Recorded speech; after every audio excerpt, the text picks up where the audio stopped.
Very disturbing true coworker horror stories.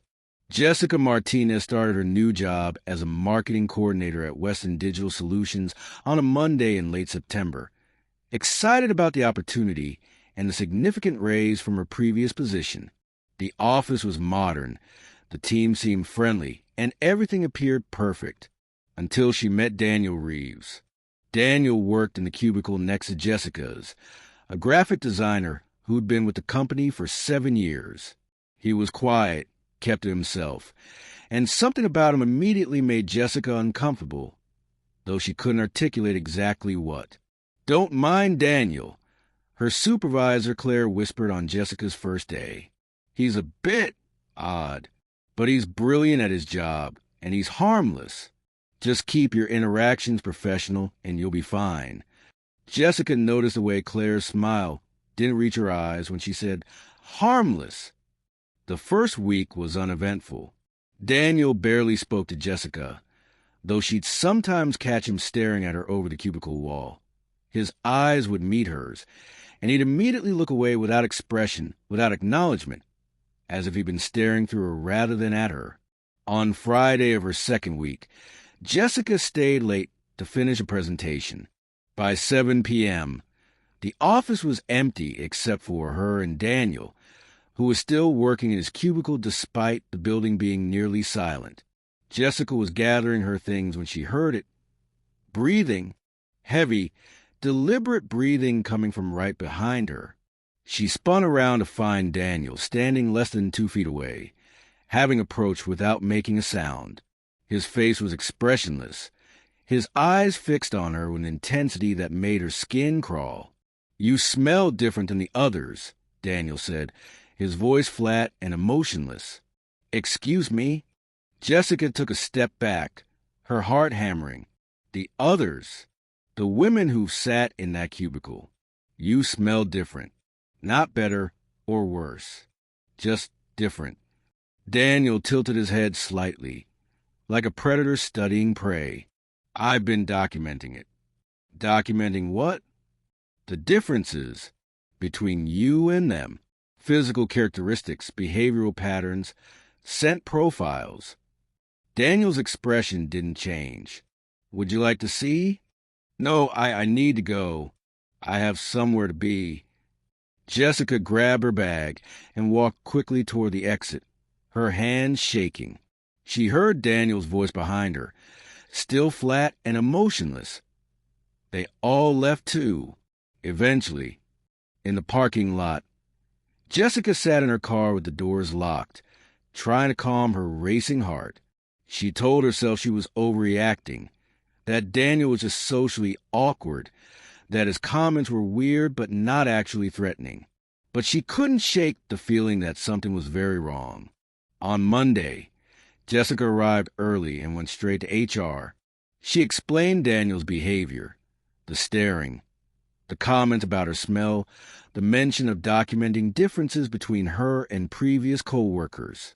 The HR manager, Patricia, listened with what Jessica recognized as practiced patience. "Ms. Martinez, I understand Daniel's social skills can be unconventional, but he hasn't violated any company policies.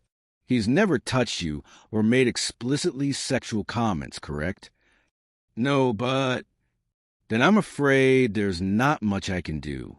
However, I'll speak to him about maintaining appropriate boundaries in the workplace." Patricia's tone made it clear the conversation was over. Jessica left HR feeling frustrated and unheard.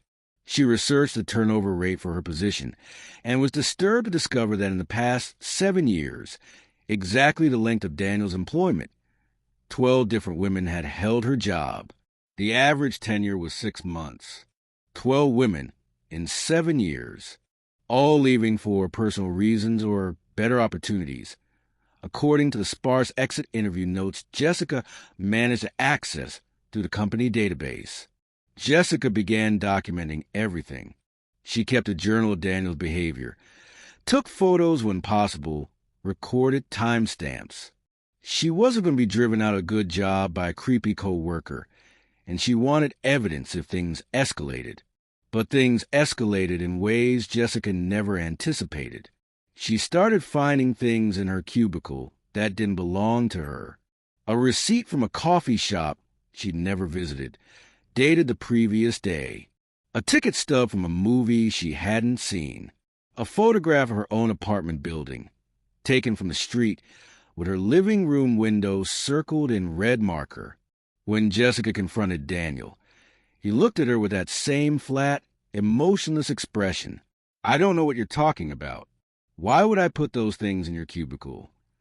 "Because you're stalking me, following me, documenting me, leaving evidence to scare me."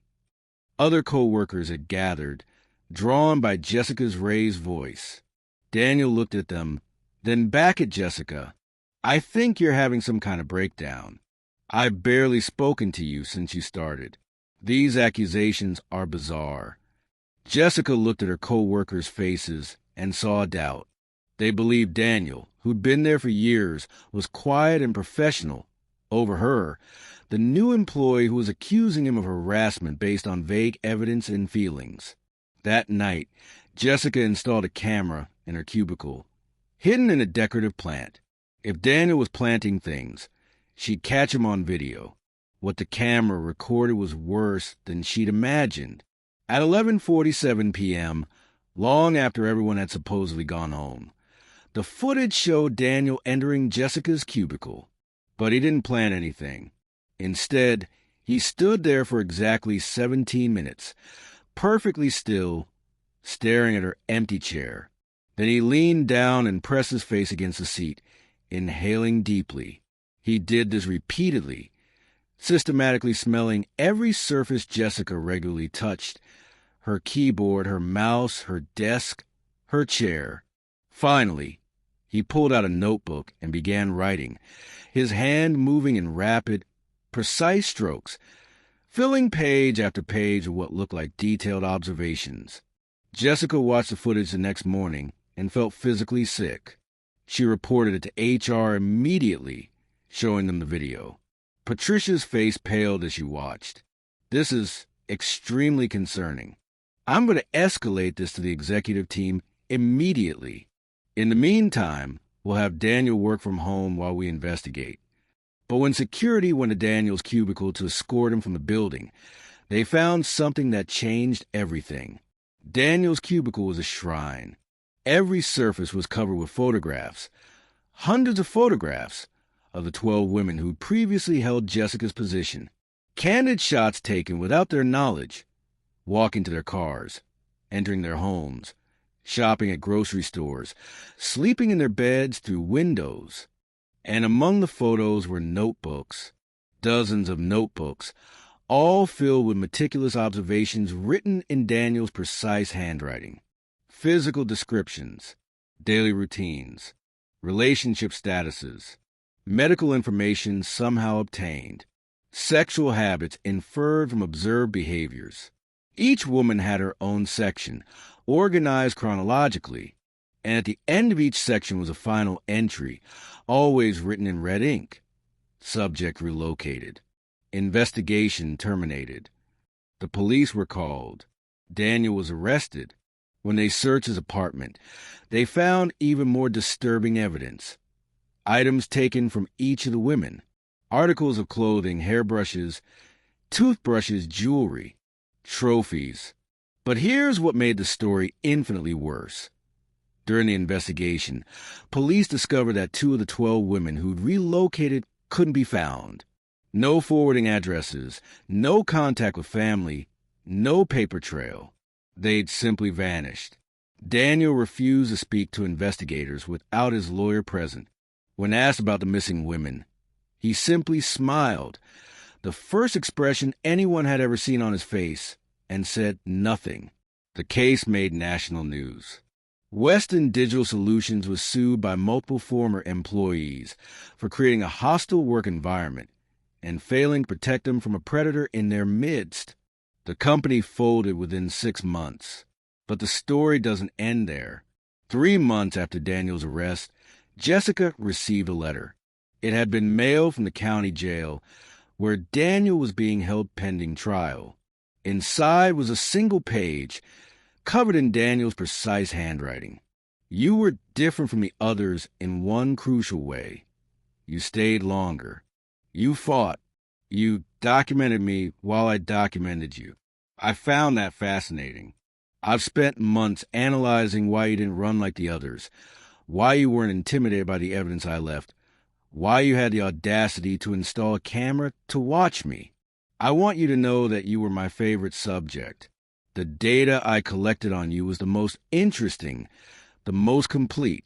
You gave me more material than any of the previous 12. I also want you to know that I'm not going to prison for long. My lawyer is very good. There's insufficient evidence connecting me to the missing women, and everything else is just creepy behavior, not criminal activity. Stalking charges at most. I'll be out in 2 to 5 years. And when I am, I'd like to continue my research. You're the one who got away, Jessica. The incomplete data set. I find that unacceptable. I'll see you again. Not right away, but eventually. And when I do, I won't be as obvious as I was in the office. I've learned from my mistakes. I'll be more careful, more patient. You won't see me watching. You won't find the cameras. You won't know I'm documenting until I want you to know. I'm looking forward to completing my research. Best regards, Daniel. Jessica moved 3 times in the next year.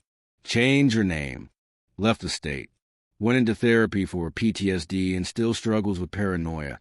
Convinced that Daniel is somehow watching even though he remains incarcerated. Because the letter was right. The charges couldn't stick. Without bodies, without concrete evidence of actual crimes beyond stalking and harassment, Daniel's sentence was shockingly light. For years, with possibility of parole in 2. Jessica counts down the days until his release, knowing that somewhere Daniel is counting too. Counting and planning, documenting his time in prison with the same meticulous detail he documented his victims, preparing for the day he can resume his research. The worst part? He was right. Jessica can't prove he's watching her now. Can't prove he's tracking her movements. Can't prove anything. But she knows. She feels it. The same way she felt in that office. The weight of unseen eyes. The certainty of being observed, documented, studied. And the absolute knowledge that someday, somehow, Daniel Reeves will find her again. The other former co-workers from Western Digital Solutions have scattered across the country, all living under assumed names, all looking over their shoulders, all wondering if they'll be next. Because they know now what Jessica learned too late. Some co-workers aren't just creepy or socially awkward. Some co-workers are predators, hiding in plain sight behind HR policies and professional courtesy, using the workplace as a hunting ground, documenting their prey with patience and precision until they're ready to strike. And the truly terrifying thing? Daniel's lawyer was right. He'll probably be out in 2 years. Jessica has 537 days left until his earliest possible release date. She's counting, and she knows he's counting too.